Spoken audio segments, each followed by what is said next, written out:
sekarang saya akan masuk ke Museum Quartier. Maksudnya itu adalah ini komplek area museum-museum penting di Vienna.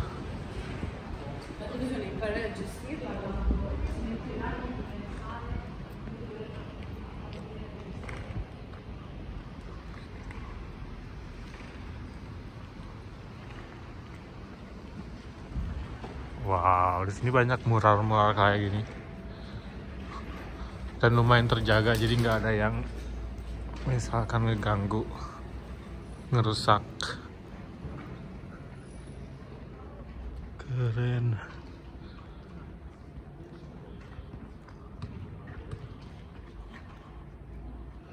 Wow. Ini saya nggak tahu tentang apa, tapi kayaknya keren sih. Kalau di Eropa gitu ya, kalau di Eropa dia orang-orangnya kreatif. Maksudnya kreatif di situ dia karena secara orang-orangnya juga udah selalu jadi apa, tidak pernah dijajah sama orang lain, mereka yang menjajah. Jadi dari sisi pembangunannya pun sudah sangat lebih depan. Kalau kalian lihat.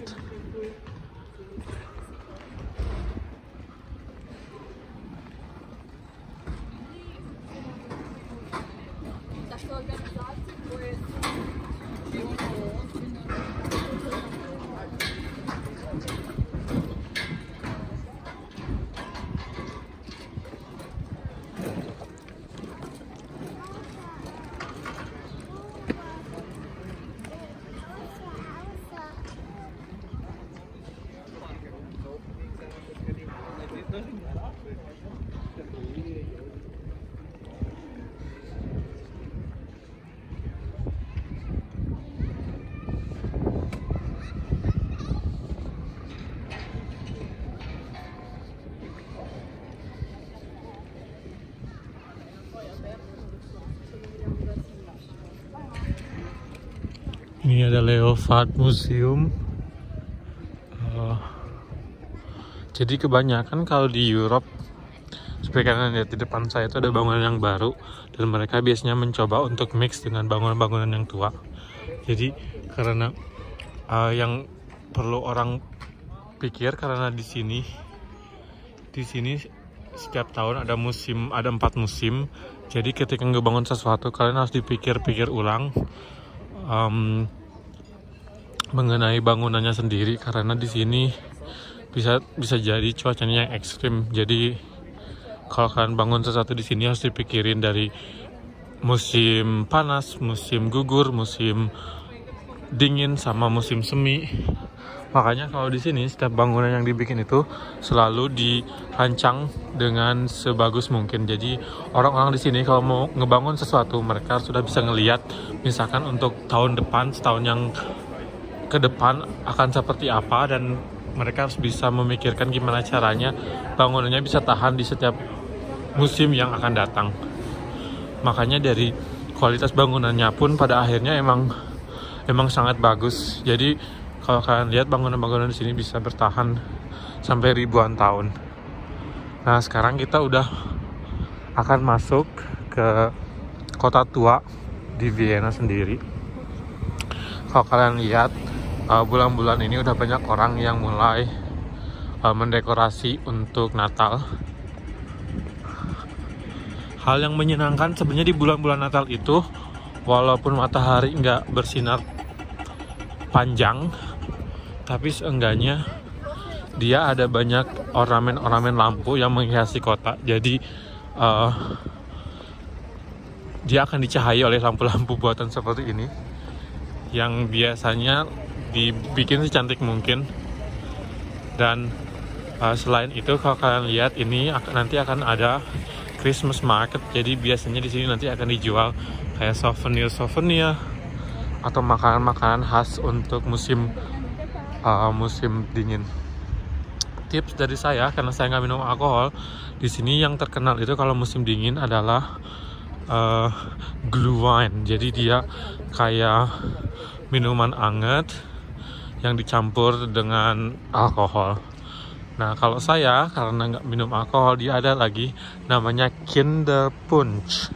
Ya tolong diingat namanya Kinderpunsch. Atau kalau pakai bahasa Inggris, coba aja kalian nanya misalkan saya pengen Glühwein tapi tanpa alkohol. Oke,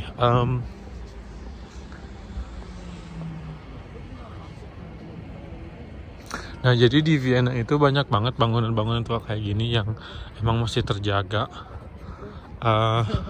Sisi baiknya adalah ini cantik untuk dilihat, cantik banget untuk dilihat. Sisi bagi saya nggak terlalu menguntungkan, yaitu ini kalau jalan kaki di kota itu jauh banget, mau kemana-mana susah. Maksudnya susah di sini kalian butuh jalan kaki yang panjang dari satu ke tempat yang lainnya. Dan kalau kayak bangun-bangun kayak gini, kayaknya untuk tempat tinggal juga nggak terlalu bagus. Artinya di sini kebanyakan kantor-kantor, dan di malam hari dia akan jadi kota mati karena orang-orang rata-rata nggak bisa membeli apartemen di sini. Kalaupun jadinya nanti dia akan berubah jadi kantor-kantor atau mungkin flagship untuk barang-barang mewah misalkan. Dan akhirnya cuman ketika di siang hari kayak gini banyak orang yang kesini, tapi di malam hari dia ditinggalkan orang.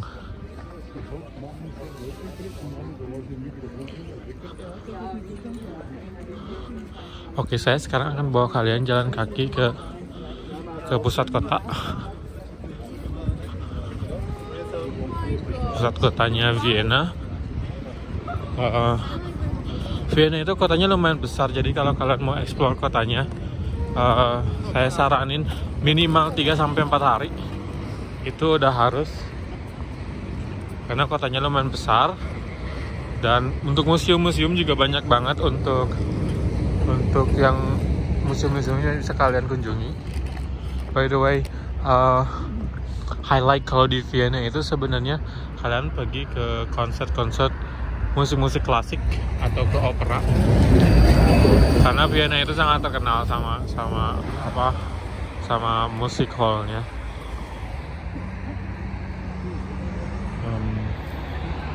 Itu Opera House, itu yang bangunan yang di depan itu di Opera House. Terus kalau di pinggirnya cuma nggak kelihatan dari sini ada Rathaus itu City Hall, atau tempat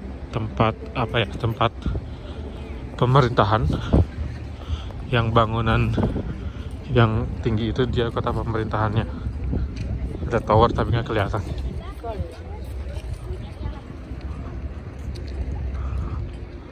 Kalau sekarang saya akan bawa pertama-tama ke pusat kotanya dulu.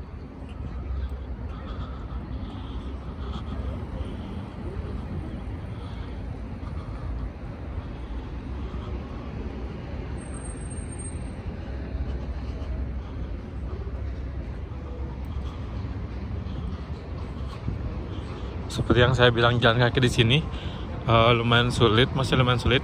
Kalian bagi yang terbiasa untuk jalan kaki, dibiasain dulu jalan kaki. Kalau di Eropa itu jalan kaki jadi salah satu budaya kami di sini. Jadi kalau kalian yang nggak biasa jalan kaki, dibiasakan jalan kaki, karena kalau nggak rata-rata di sini kemana-mana harus jalan kaki. Banyak sekarang di Eropa tempat-tempat yang emang dikhususkan untuk pejalan kaki.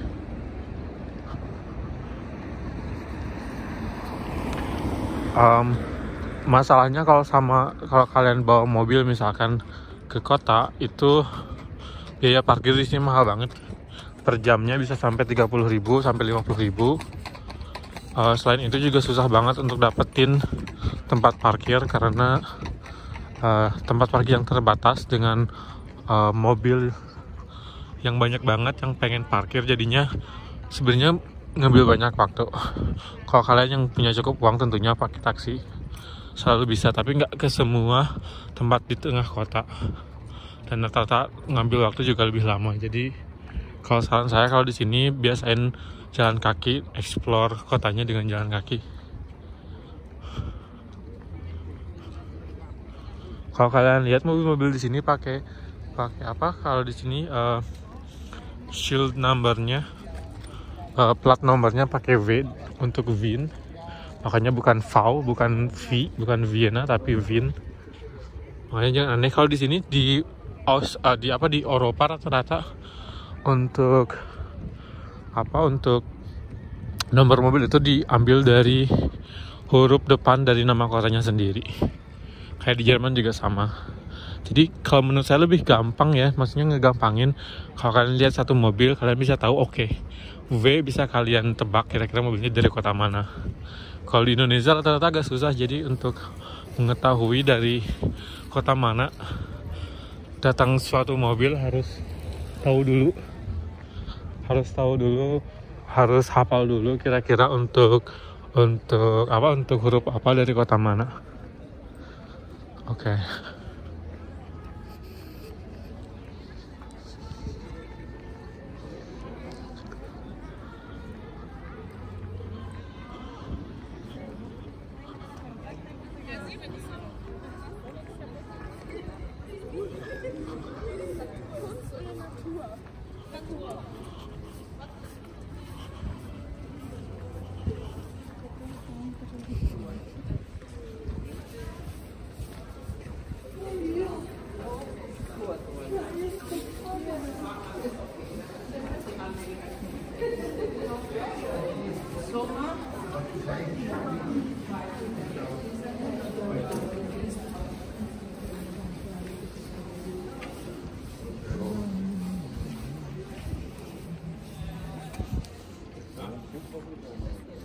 Seperti yang kalian lihat di setiap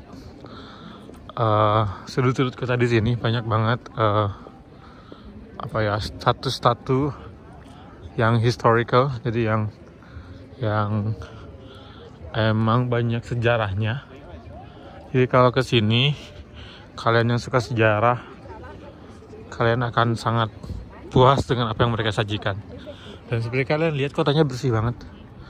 Ini yang sebenarnya yang sekarang di Jerman jadi isu kalau bagi saya pribadi, karena banyak banget kota-kota di Jerman yang akhirnya jadi kota yang tidak bersih. Dan itu lumayan mengganggu sebenarnya, karena saya ketika datang dulu ke Eropa 4 tahun yang lalu, Eropa itu bagi saya tempat yang sangat bersih. Sayangnya budayanya sekarang udah mulai ngeluntur soal kebersihan itu. Kalau kalian lihat, oke nih kayak jalan kaki tiba-tiba nemuin tempat-tempat kayak gini, ini keren banget.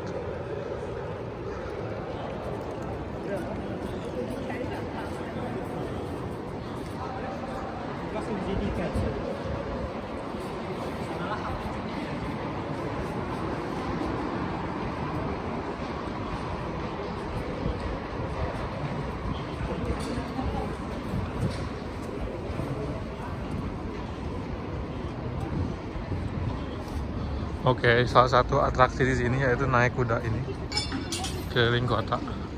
Jadi serasa tahun 1500-an.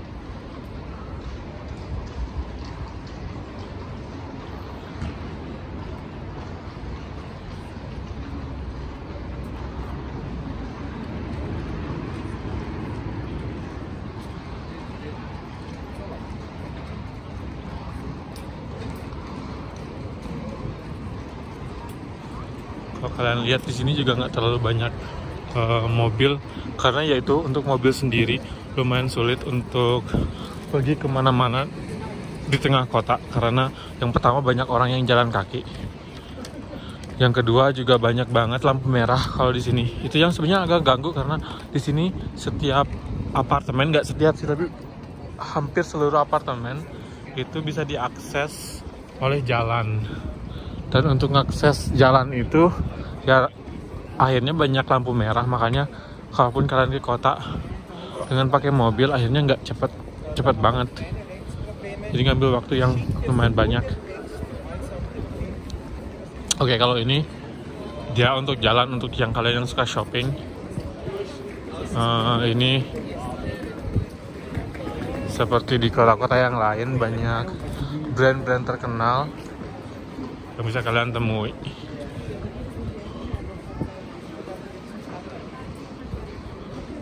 Sebenarnya kalau di Europe kalau bagi saya pribadi, dimanapun sebenarnya brand-brandnya sama-sama aja. Ada beberapa brand lokal yang gak kalian temuin di banyak kota, tapi secara keseluruhan kalau kalian pasti nemu jalan-jalan kayak gini dengan brand-brand yang sama. Perbedaannya mungkin di beberapa kota ada pieces, ada barang-barang yang di kota lain nggak ada, atau yang emang udah habis nggak ada stoknya, sedangkan di sini masih ada. Tapi secara label dia rata-rata label yang sama. Terus kalau di sini barang-barangnya juga bergantian sangat cepat, karena di sini ada 4 musim, jadi orang-orang harus selalu berpikir untuk musim ini pakai pakaian apa dan untuk musim depan pakaian apa, karena nggak ada pakaian atau jarang ada pakaian yang bisa pas di semua musim. Makanya kalau musim panas kalian lihat di sini orang-orang pakai tank top, kalau sekarang mau nggak mau harus pakai pakaian hangat.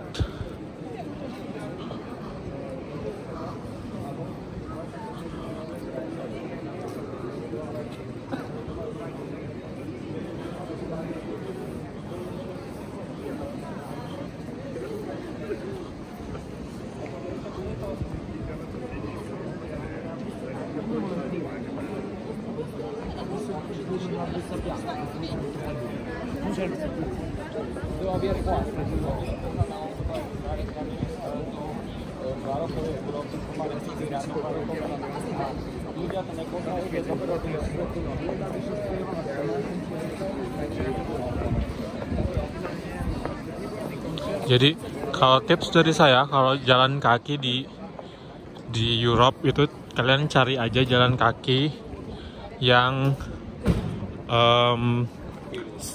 banyak orang pergi, karena rata-rata itu tempat-tempat yang terkenal. Karena di sini selalu banyak orang yang jalan kaki, jadi bisa kelihatan kira-kira pusat-pusat kota mana yang sebenarnya menarik untuk dilihat. Kecuali kalau kalian tertarik untuk lihat sesuatu yang spesifik, harus Google dulu, karena banyak banget kadang-kadang tempat-tempat yang tersembunyi yang orang biasa nggak tahu.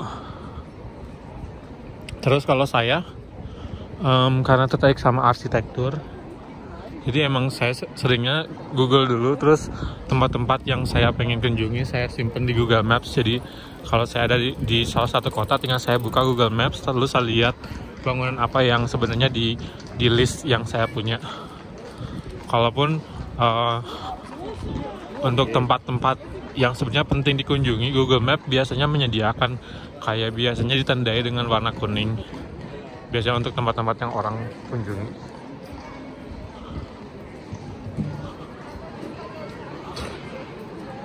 Oke.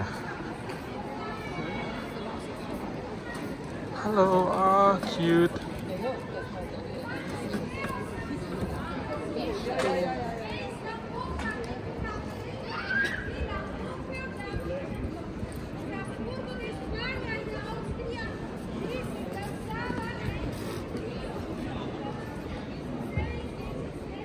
Saya sebenarnya suka bertanya-tanya. Ini banyak banget orang di sini sebenarnya. Kalau kalian traveling, alasan kalian untuk traveling sebenarnya untuk apa? Maksudnya apakah kalian pengen melihat bangunan-bangunan yang ada di salah satu kota, atau kalian tertarik untuk melihat natur, atau keindahan alam yang menawan? Sekarang kalau di Eropa, kayak kalau kalian ke kota-kota kayak ke Vienna gini, sebenarnya yang bisa kalian nikmati yaitu museum. Karena orang-orang Europe itu terkenal untuk kultur mereka yang sangat kaya. Jadi kalau kalian ke satu kota di sini selalu ada namanya Kunstmuseum, kalau bahasa Jermannya Kunstmuseum, atau kayak museum khusus untuk karya-karya seni seperti patung atau lukisan. Kalau kalian lihat kayak museum-museum terkenal kayak di Paris, kayak di Louvre juga itu sebenarnya di dalamnya lebih ke skulptur dari orang-orang terkenal zaman dahulu sama lukisan. Makanya kalau kalian sebenarnya nggak terlalu tertarik sama hal kayak gitu, kayak kota-kota tuh ada beberapa kota yang kadang-kadang untuk kalian bisa jadi kota yang terlalu membosankan. Kalau saya kalau ke kota biasanya sangat menikmati arsitektur. Jadi saya menikmati arsitektur cantik yang ada di sini.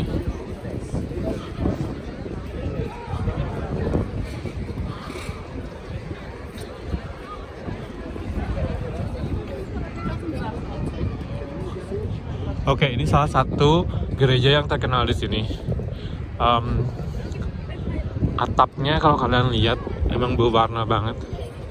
Ini yang bikin spesial untuk gerejanya sendiri. By the way, kalau di Europe rata-rata orang keluar hari Sabtu karena hari Minggu itu hari keluarga. Jadi banyak toko-toko sebenarnya yang harus tutup. Jadi kalau kalian besok hari Minggu ke sini, rata-rata dia kotanya mati karena orang kesini buat berbelanja sebenarnya. Makanya hari Minggu itu hari yang lumayan mati karena toko-tokonya emang tutup.